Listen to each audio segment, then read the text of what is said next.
Y seguimos con más Noticias 24. El bajo IMASEC de enero, un 2,4%, solamente anticipa, según los expertos, un débil primer trimestre económico para nuestro país.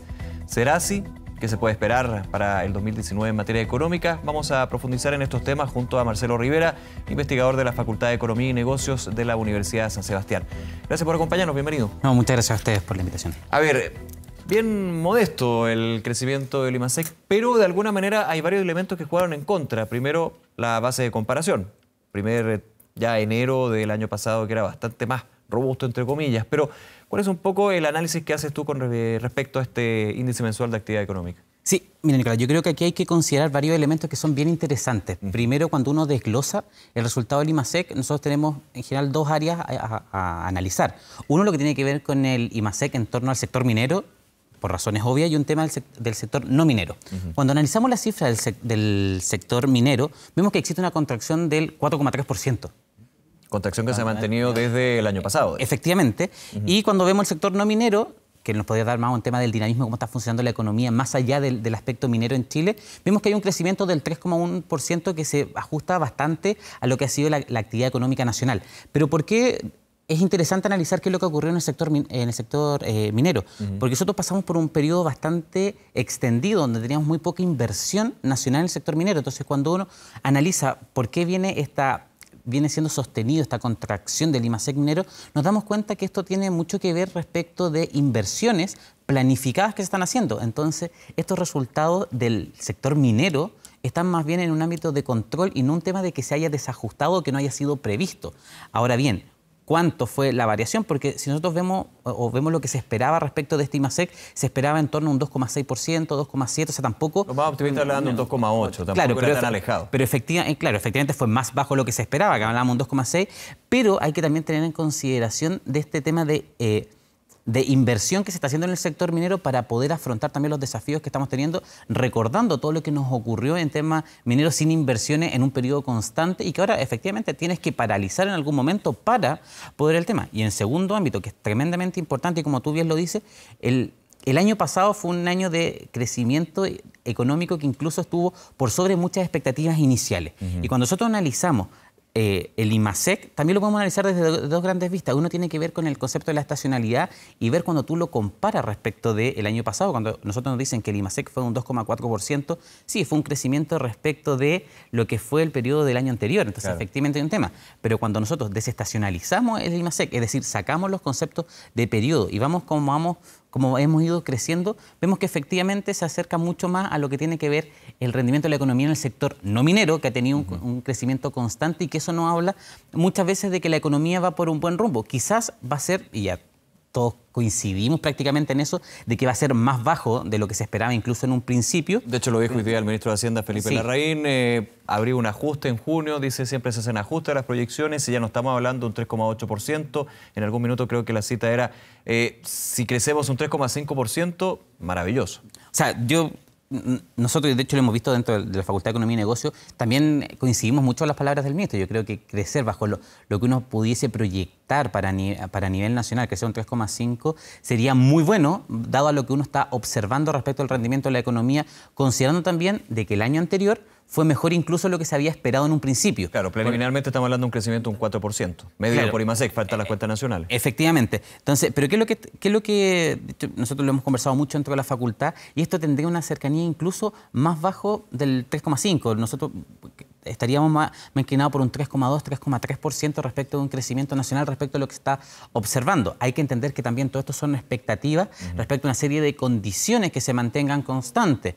Y cuando uno tiene condiciones constantes que ha ido asumiendo, es que nosotros tenemos un precio del cobre que debería estar en rangos normales entre el 2,9 y 3,1 respecto a la libra. El dólar que ya también, más allá que tiene fluctuaciones diarias, pero también se ha mantenido en un cierto equilibrio respecto a lo que está y también hay que ver esta relación entre el precio del cobre y el precio del dólar, cómo se va ajustando por la cantidad de divisas que termina entrando. Y el factor guerra comercial que lo mueve de un día para otro. Sí, pero fíjate también, Nicolás, que si nosotros cuando uno hace las expectativas y uno hace los ajustes económicos, lo que nosotros estamos viendo es que esto ya está contemplado, las variaciones de esta guerra comercial. Internalizado. O sea, ya, efectivamente, esto ya está internalizado, está incorporado dentro de los análisis y de las expectativas. Quizás por eso también puede ser que hay una mayor previsión a algo más bajo, pero también se coincide a nivel internacional y que más o menos que venga, y esto pasa mucho en la economía, cuando dice que muchas veces uno se termina equivocando porque tiene que ver efectivamente que uno tiene que mantener ciertas variaciones constantes para poder hacer el análisis. Si no te viene cualquier shock o viene algo que no está previsto, porque todo pareciera ser que esta guerra comercial de Estados Unidos el año 2019 debiese dar luces de tender más puentes de acuerdo. De hecho, si a fines de este mes podría haber un acuerdo parcial, temporal. Efectivamente, se habla mucho de este acuerdo que puede llegar a fines de marzo. Entonces, eso ya está internalizado, está incorporado respecto a los análisis. ¿Qué es lo que podría ser efectivamente un shock? Que esto no se llegara y que esto se agrandara o que no se firmara y que se radicalizara. Claro. Y ahí efectivamente las expectativas pudiesen cambiar. Pero ¿qué es lo que te dice? Que hoy día, bajo las condiciones que están, hablar de un 3,2, 3,3% sería bastante ajustado a la realidad. Y si uno está pensando en un 3,2, un 3,3% y que el ministro diga que un 3,5 sería fantástico, sería maravilloso, tiene razón, porque se esperaría que fuese un poco más bajo, considerando también los resultados del año pasado. De hecho, hoy día dijo hay que ser más realistas. Y eso es bastante distinto a lo que fue el año pasado, cuando en algún minuto, segundo semestre, se hablaba de un eventual sobreoptimismo que se dio a principios de año. Claro, siempre con los cambios de gobierno, ya post campaña presidencial, con lo que se pasa en términos de medidas económicas que se van a hacer. Evidentemente siempre hay un elemento de mayor expectativa, pero el primer semestre fue claramente sobreoptimista. De hecho, lo dijo en su minuto, con su lenguaje obviamente políticamente correcto, el Banco Central. Sí, y fíjate que acá este año vamos a ver algo, quizás algo distinto a lo que fue el año pasado, porque nosotros deberíamos tener un primer semestre que sea considerablemente más bajo que el segundo semestre. Aquí nosotros debiésemos tener una reactivación respecto del crecimiento y esto lo debiese ir reflejando el IMASEC respecto de tener 2 semestres bastante distintos. Y esto tiene que ver efectivamente cómo se va comportando y por qué, y fíjate que si, tal como tú lo mencionabas recién, tiene un sentido también de que esto tenga así, porque el primer semestre, el primer periodo del año pasado fue muy bueno, incluso por sobre lo que muchos esperaban. Entonces, si el primer semestre del año pasado fue mucho mejor de lo que se esperaba, es más complicado poder mantener este crecimiento. Y yo te agrego un factor, perdón, que de alguna manera ensuciaba el dato puro, que era la situación de escondida. El año anterior teníamos la huelga de 40 días, que tuvo un impacto súper profundo en el IMASEC minero. Luego se mantiene lo que era el contrato colectivo, se prorroga luego los 40 días y los primeros meses del año pasado teníamos una base comparativa impresionante, que de hecho crecía el IMASEC minero 12%, 10%. Y ahí tú tienes que ver efectivamente cuando nosotros hablamos de IMASEC estacionalizado o desestacionalizado. Claro, porque efectivamente lo que nos termina marcando acá es que, y tiene razón de ser, si el año 2018, como tenemos una base comparativa, casi que año calendario o igual periodo de un año anterior, porque recordemos que eso es lo que nos está midiendo el IMASEC.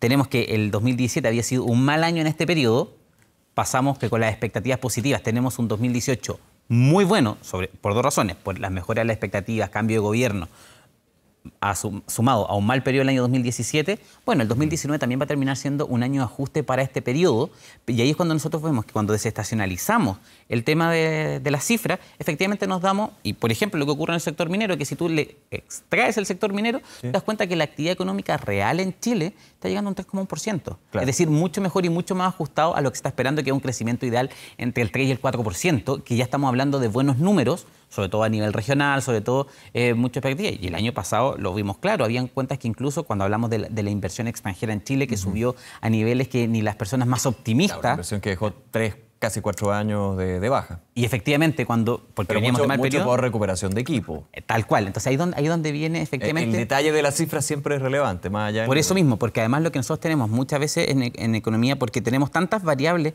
que podemos analizar que tenemos que mantener variables constantes. Entonces, efectivamente, mantener constantes ciertas variables cuando nos generan estas distorsiones y que de repente tú puedes tener números de IMASEC que pudiesen ser preocupantes, que pueden ser analizados como bajos, pero en realidad cuando tú vas al detalle, esto no significa que la economía se esté frenando, sino que efectivamente obedece a otras circunstancias. Está creciendo, menos. No es lo mismo que tú tengas, por ejemplo, en el sector minero una baja del 4,1% respecto del IMASEC minero, teniendo todo funcionando a su máxima capacidad, que tú tengas una parada controlada del sector de la minería para poder hacer inversión, hacer todo el tema, a que se tuviese una caída de este número funcionando a plena capacidad, porque eso sí es lo preocupante. Hablemos del otro componente, me parece súper relevante para hablar de lo micro, del ciudadano de a pie. Claro, porque la minería puede ser un poco lejana, muy importante, pero lejana. Pero cuando hablamos de un IMASEC no minero, servicios, consumo, un consumo bastante flojo, hay que decirlo, que de hecho en diciembre,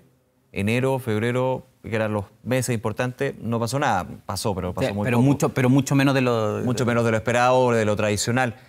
¿Cómo se proyecta de aquí para adelante ese factor, el IMASEC no minero, lo que es servicio, lo que es consumo? Porque claro, si vemos servicios financieros, de hecho fue lo que apuntó a que creciera más de un 3%. Lo destacaba también el ministro de Hacienda, que es el sector, el resto de la minería lo que está empujando la economía. Siempre hemos hablado de una economía que siempre el consumo la empuja, pero el consumo ha estado más modesto. Sí, yo creo que acá hay que hacer un análisis que yo creo que pocas veces se hace porque es bastante impopular y es mucho más catedrático y académico en muchas ocasiones. Pero acá tenemos que entender que en un país como el nuestro, ¿qué es lo que ha ocurrido? Nosotros hoy día la mayoría de las transacciones, nosotros ya dejamos prácticamente de comprar y vender productos. Nosotros en todo sentido estamos vendiendo experiencia y estamos vendiendo servicios. En lo físico, digamos. Efectivamente, tú ya no vas y compras solamente un vaso o compras un producto en particular.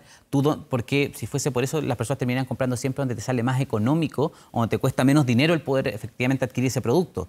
Pero ¿por qué las personas terminan comprando muchas veces donde te puede salir un poco más caro? Porque lo que te compran es la experiencia, es el servicio. Entonces, efectivamente, ese cambio de comportamiento quizás la economía nacional no lo ha absorbido ni lo ha entendido como tal. Y eso es lo que te lleva a que efectivamente cuando se habla del comercio, tú ya no hablas solamente de la venta de productos. Y cuando nosotros tomamos solamente esto como una venta o un intercambio de bienes, efectivamente te das cuenta que los números después están mucho más flojos. ¿Por qué? Porque la comprensión no ha pasado necesariamente por entender que hoy día lo que estamos transando son servicios, son experiencias. Y en la medida que tú hagas eso, va a venir una reactivación del área comercial. ¿Pero cómo se puede internalizar ese cambio en el consumo de los chilenos? Porque finalmente tiene que haber casi que una reinvención del cálculo ahí, ¿no? Es que efectivamente, y ahí es donde creo que está la gran disyuntiva que tenemos hoy día, de que efectivamente tiene que ver cómo tú potencias efectivamente el servicio y no el producto. Hoy día es lo que basta efectivamente vender, o incluso como casi una estrategia de marketing, de vender lo más barato o vender la mejor experiencia. Tú vas a vender donde el producto sale mucho más económico, pero la luminosidad no es la correcta, no está tan limpio, o una serie de elementos. General, Marcelo, siempre el precio es el que manda.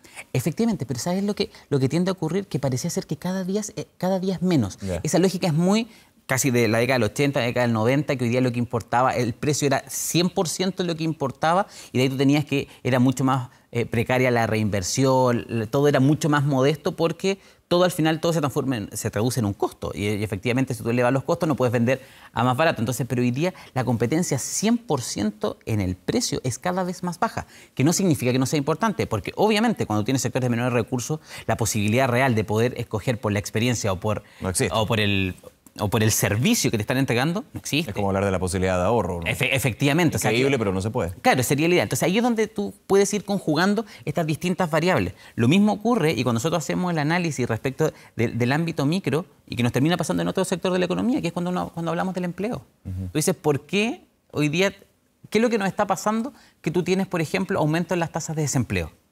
Y cuando tú ves los números desglosados, tú te das cuenta que efectivamente, y que tú te das cuenta que se han ido creando más puestos de trabajo. ¿Cómo explica el tema? Porque ha crecido la fuerza laboral.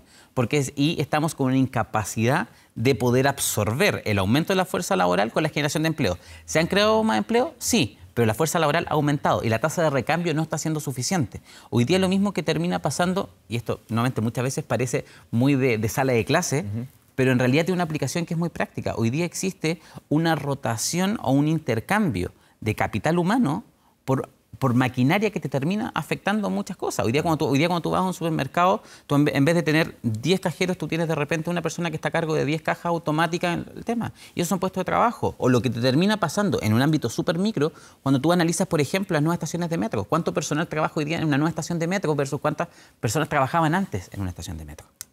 Porque hoy día, por ejemplo, las cargas son automáticas, los validadores son automáticos, los conductores... Entonces, efectivamente, en el ámbito micro, los grandes desafíos que presenta la economía nacional, y que, ojo, no es solamente para el año 2019, sino que es de aquí en adelante, y que si no nos preocupamos o no nos damos cuenta de esto, porque muchas veces cuando analizamos el ámbito económico, se nos termina distorsionando el análisis por el impacto que tiene el sector minero, estos son los sectores preocupantes, porque en el fondo... Después, ¿qué es lo que nos queda ante cualquier shock, que es la gran vulnerabilidad que termina teniendo países como el nuestro, que efectivamente que ante un shock que puede ser no solamente nacional, que ya estamos acostumbrados a desastres y una serie de elementos, sino que puede ser lo que dependemos del exterior, efectivamente este puede ser un shock que te termina afectando enormemente y depender solamente del sector minero nos termina ya cuestionando lo que nos termina generando. Bien, Marcelo Rivera, ahí los desafíos también que se da para este comienzo de año, lento en materia económica, pero positivo al fin y al cabo. Tal cual. Bien, que esté muy bien, cuídate. Muchas gracias. Buenas tardes, gracias. Hasta luego.